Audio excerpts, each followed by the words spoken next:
What's up YouTube, Dave from Zephyr Wargames, and yes, because of the ban list, this degenerate deck is now back, and that is Qliphort. Now, I will make a quick mention now, I am missing a couple of cards that need to go into this deck, mainly 2 more Sacrifice, and then cards that I haven't put in this deck, but you should probably do.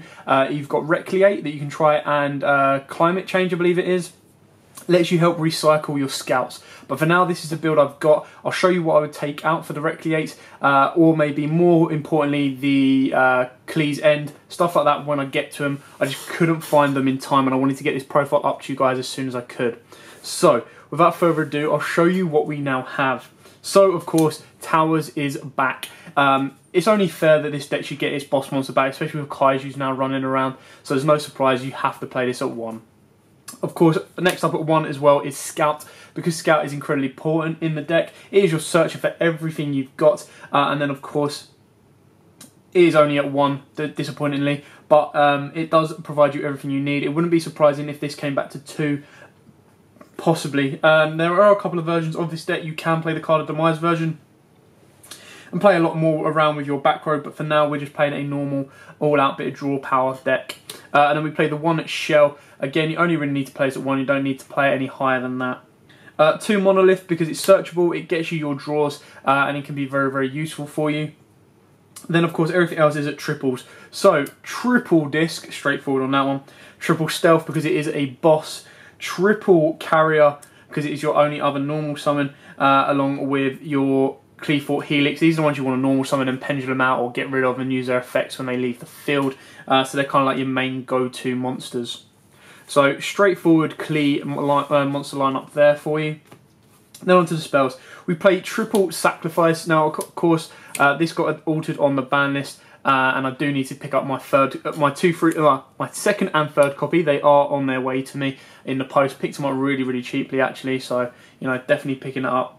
Next up, triple Summoners Art. Now, of course, you want to see your Scout in your opening hand as soon as you possibly can, which is why you max this out.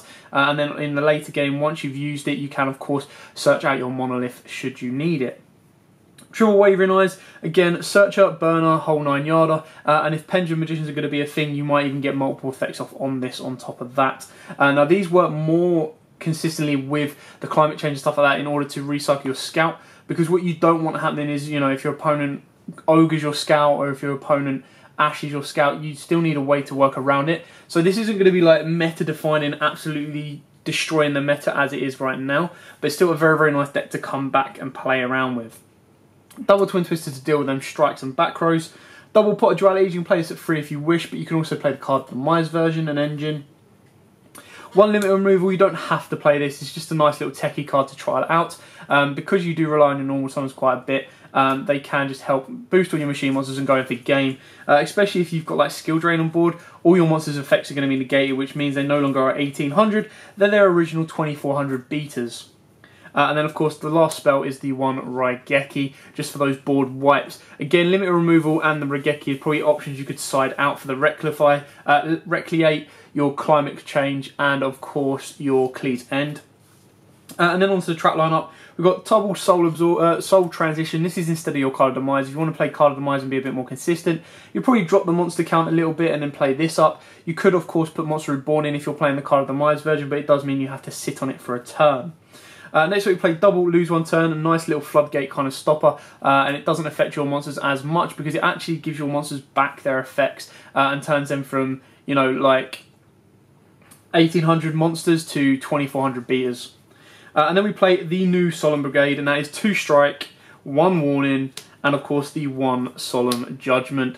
That bad boy is back. It is going to go straight into every deck around because unlike strike and warning, it will always be playable in the deck whether you draw it early game or late game. Being able to pay half your life points and not a specific amount is very, very powerful and useful. And then of course the final trap card in the deck is Skill Drain. Again, like I said, you can play Recreate and other bits like that to kind of help balance you back out if you want to be more trap heavy. And of course that will then move more into the Card of Demise version of this build. Now, onto the extra deck, we play 2 Qliphort Genesis. Now this is the brand new card, so I will read it out, most of you don't know. It's 2 machine monsters. I've seen someone play this in Despots as well because it's very, very useful. Link Summon card is unaffected by spell and trap effects and the activated effects of other Link monsters. Once per turn, you can target one face-up card on each player's field, except this card. Both of those cards have their effects negated until the end of this turn. When two monsters are the special summons at the same time to zones this card points to, you can add one level 5 or higher machine monster from your deck to your hand. So it's a searcher, it negates their effects, so it then turns them from 1800 beaters to 2400 beaters, and it's incredibly useful. Now, you can also have as an alternate for a Link 2 is Mischievous Radiant, because all yours are Earth monsters. Give it a nice little boost and recycle should you need it. Another Link 2 you don't have to play but does give you another option is of course Underclock Taker, which is pretty much relatively good in most effect decks because of its generic effect and link zones. But you don't have to play it, you can choose something else if you want to.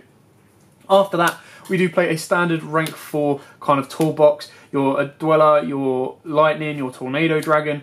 Then of course you've got Castel, Baguska. And then I like to play the one YUGIOH. You don't have to play this, to be totally honest. With the Qliphort Scout, it's either or. It's just a nice option for you to give it a go. Then of course you've got your Cyber Dragon Infinity and Nova, because they're incredibly powerful and easy to make in this deck. And then finish it off, you've got your Decode Talker and your Akessic Magician. Now again, you don't have to play these. The Qlis rely very little on the extra deck. It is just to have some generic staples as outs to other boards should you need them. But as it stands, this is just kind of a generic engine to put together, or extra deck to be put together.